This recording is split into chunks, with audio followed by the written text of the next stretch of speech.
உங்களுக்கு எல்லாம் நான் தாழ்மையான வேண்டுகோள் வைக்கிறது என்னன்னு கேட்டீங்கன்னா, சாமியை சாமி பின்னாடி ஒரு முருகன் படத்தை போடுறது, அவருக்கு எந்த மதத்தை சார்ந்தவர் உங்களால சொல்ல முடியுமா? அந்த உடம்பு வேணா பிறந்தது வேண்டாம், நீங்கள் குலம் சொல்லிவிடலாம், கோத்திரம் சொல்லிவிடலாம், மனிதன் என்று சொல்லிவிடலாம், அவர் ஆண்மகன் என்று சொல்லிவிடலாம். அவர் ஆணுக்கு ஆண், பெண்ணுக்கு பெண். அவர் இந்த உலகத்தில் எல்லாம் மிருகங்களுக்கு மிருகம், பறவைகளுக்கு பறவை, உயிரினங்களுக்கு அத்தனைக்கு உயிரினங்களுக்கு மூலமாக இருக்கக்கூடிய எம்பெருமானை எப்படி நீங்க ஒரு மதத்தில், நானே பாட்டு எழுதியிருக்கேன், நடமாடும் சிவம் என்று எழுதியிருக்கிறேன் பாட்டு. நான் ஆல்சோ கமிட்டட் மிஸ்டேக். அது சிலரை திருப்திப்படுத்துவதற்காக நம்ம பாட்டை எழுதிடுறோம். நாம அதை தப்பு ஒரு மேலோங்கிய ஒரு நிலை வரும் பொழுது நான் அதனாலதான் 24 தள்ளுங்கிறேன்.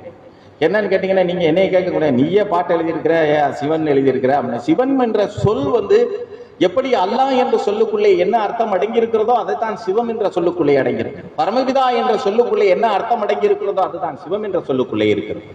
அந்த அளவுக்கு உணர்ந்தவர்களுக்கு அந்த சொல்லிலே அதுல பேதம் தெரியாது, அவன் சாதாரணமாக எடுத்துக்கிறோம். ஆனால் அந்த சொல்லுடைய அர்த்தம், முழுமையான அர்த்தம் புரியாமல் இருப்பதன் போல மதச்சாயம் பூச்சி விடுகிறாங்க. ஆனா அதுல இன்னும் கொஞ்சம் நம்ம டீப்பா போயிடுறது. என்னன்னு கேட்டீங்கன்னா, எம்பெருமான் முருகனுடைய அவதாரம் இது போல. அப்ப என்ன செய்வாங்க, அடுத்த மதத்துக்காரவங்க இவர் ஹிந்து கடவுள்கள் அப்படின்னு அவருக்கு போய் மதச்சாயம் பூசலாமா? யோசிச்சு பாருங்க நீங்க. நான் தயவு செய்து நான் உங்களுக்கு ரொம்ப எதுக்காக கேட்கிறேன்னா, இவர் மதங்களுக்கு அப்பாற்பட்டவர், குணங்களுக்கு அப்பாற்பட்டவர், காலத்திற்கு அப்பாற்பட்டவர், எல்லாருக்கும் குரு.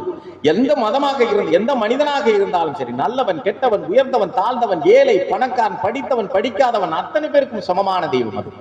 அதை போயிட்டு நான் அதுக்கு பின்னாடி ஒரு முருகன் படத்தை போடுறேன், என்னுடைய ஆறுதலுக்காக போடுகிறேன், அதுல ஒண்ணும் மாற்று கருத்து இல்லை. நான் என்னுடைய ஆறுதலுக்காக அவரை முருகனா பாக்குறேன், நான் முருகனா பாக்குறேன். முருகனா நீ பார்த்தா உன்னோட வச்சுக்கோ. இதுக்கு 2 பேர் வைவாங்க, நிச்சயமா வைவிழுகும். ஏன்னு கேட்டீங்கன்னா, நிறைய பேர் நாங்க முருகனா தாங்க கும்பிடுறோம், வேற என்னங்க சரி. பழமையிலிருந்து வெளிவர கற்றுக்கொள்ளுங்க. ரமணர் பின்னாடி முருகன் படத்தை போடுவீங்களா? நான் கேட்கிறேன், ரமணர் பின்னாடி முருகன் படத்தை போடுவீங்களா? கௌதம புத்தர் பின்னாடி முருகன் படத்தை போடுவீங்களா? நீங்க விவேகானந்தன் பின்னால விவேகானந்தரை நாங்க முருகனா தாங்க பாக்குறோம் அப்படின்னு சொல்லி போட்டுருவீங்க. ராமகிருஷ்ண பரமஹம்சரை முருகனா தான் பார்ப்போம்.